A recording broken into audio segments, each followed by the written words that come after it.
জয় বাবা, জয় ভোলেনাথ, জয় গুরু। নমস্কার, অ্যাস্ট্রো বিআরএসে সকলকে স্বাগত জানাই। আশা করি সকলে ভালো আছেন। আজ আবার মান্থলি রাশিফল নিয়ে আলোচনা করব এবং আজকে আলোচনা করব কুম্ভ রাশির 2026 সালে অগাস্ট মাসটা কেমন যেতে চলেছে সেই নিয়ে। শুরুতেই বলবো এই আলোচনা আপনাদের জীবনে 40 থেকে 50 ভাগ ফলিত হবে। কেউ দয়া করে ভাববেন না এটা 100% ফলিত হতে চলেছে। তার কারণ হচ্ছে বর্তমান গ্রহের স্থিতি অনুযায়ী যার ব্যক্তিগত লগ্নগোষ্ঠীর গ্রহের স্থিতির সঙ্গে যতটা বেশি ম্যাচ করবে তার সঙ্গে ততটাই বেশি ফলিত হবে। এবং এটি কারোর ব্যক্তিগত লগ্নগোষ্ঠী নিয়ে আলোচনা নয়, সেটা মাথায় রেখে দেখবেন।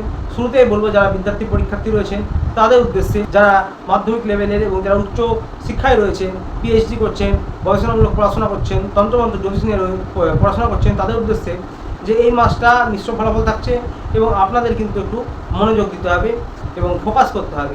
তা না হলে মনে চঞ্চলতা, অস্থিরতা, পড়ায় মন না বসা, কখনো কখনো অবসাদ হওয়া, এগুলো কিন্তু হতে পারে। পরিশ্রম অনুযায়ী আপনারা অবশ্যই ফল পাবেন। মিশ্র ফলাফল রয়েছে, তাই একটু প্রচেষ্টা প্রয়াস আপনাদের বাড়াতে হবে। যারা প্রেম ভালোবাসায় রয়েছেন, লাভ রিলেশনে রয়েছেন, তাদের উদ্দেশ্যে বলবো যে আপনাদের কিন্তু এই মাসটা ভুল বোঝাবুঝি বা একটু ছোট কথা বড় করে তোলা এগুলো থাকছে। শুরুর দিক থেকে মোটের ওপর একটু সাবধান থাকতে হবে এবং 11 তারিখ থেকে 20 তারিখ পর্যন্ত এই সময়টা মোটের ওপর সম্পর্কের দিকটা একটু ভালো যাবে। যারা হাজব্যান্ড ওয়াইফ রয়েছেন তাদের উদ্দেশ্যেও বলবো যে আপনাদেরও কিন্তু মাঝের দিকটা অর্থাৎ এই 11 থেকে 20 তারিখ এই দিকটা কিন্তু সম্পর্কের দিক থেকে একটু বোঝাপড়া উন্নত হবে। বাকি শুরুর দিকটা 10 তারিখ এবং 21 তারিখের পর থেকে শেষের দিকটা আপনাদের একটু বোঝাপড়া উন্নত করতে হবে, ক্রোধ কম করতে হবে, ইগো কম করতে হবে এবং ধৈর্য দেখাতে হবে সম্পর্কের ক্ষেত্রে। তা নাহলে মতান্তর, ভুল বোঝাবুঝি এগুলো কিন্তু এই মাসে একটু থাকবে। যারা গুরুজন রয়েছেন, পিতা মাতা, শ্বশুর শাশুড়ি, তাদের স্বাস্থ্যের খেয়াল রাখুন এবং আপনি এবং আপনার পার্টনারেরও কিন্তু স্বাস্থ্যের একটু খেয়াল রাখুন। অর্থনৈতিক পরিকাঠামোটা এই মাসে একই রকম থাকবে, তবে শুরুর দিক থেকে মাসের শুরুর দিক থেকে 10 তারিখ পর্যন্ত অর্থনৈতিক পরিকাঠামো ভালো থাকবে।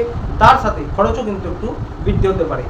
যারা ব্যবসায়ী রয়েছেন তাদের উদ্দেশ্যে বলবো যে ব্যবসার ক্ষেত্রেও কিন্তু শুরুর দিকটা মোটের উপর ঠিকঠাক থাকবে, অর্থনৈতিক পরিকাঠামো ঠিকঠাক থাকবে 10 তারিখ পর্যন্ত এবং তারপর থেকে কিন্তু ব্যবসার ক্ষেত্রে একটু টানাপোড়েন হতে পারে এবং বড় কোনো সিদ্ধান্ত নিলে, কোনো বড় বিনিয়োগ করলে, নতুন কিছু শুরু করলে বলা ভালো যে 10 তারিখের মধ্যে করে নেওয়া ভালো এবং তা যদি না হয় তাহলে 21 তারিখের পর করাই ভালো হবে।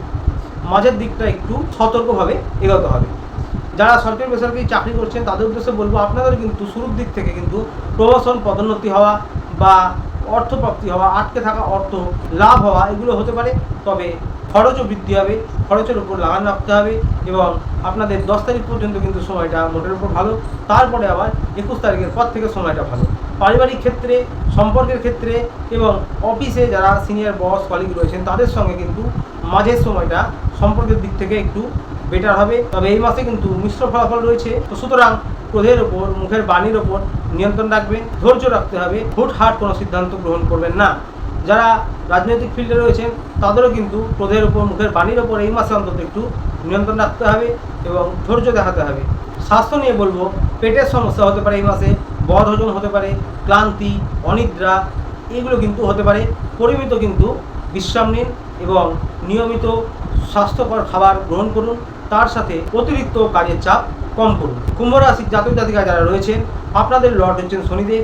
আপনারা কিন্তু শনিদেবের মন্দিরে মাসে অন্তত একবার গিয়ে পুজো দিতে পারেন। যাদের ব্যক্তিগত লগ্নগোষ্ঠীতে বিশেষ করে শনিদেবের স্থিতি খারাপ বা শনিদেবের অবস্থান খারাপ রয়েছে তাদের উদ্দেশ্যে বলছি।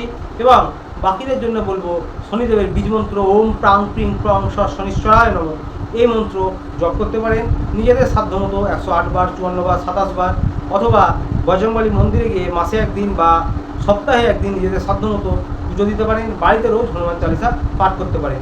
বাড়ির ছাদে বা উঠোনে পাখিদের কিছু খাবার খাওয়ান, গলিতে কুকুরদের কিছু খাবার দিতে পারেন, এতে আপনাদের কিন্তু ভালো হবে। আজকে এই পর্যন্ত। ভিডিওটি ভালো লাগলে চ্যানেলটিতে অবশ্যই লাইক, সাবস্ক্রাইব করে পাশে থাকবেন।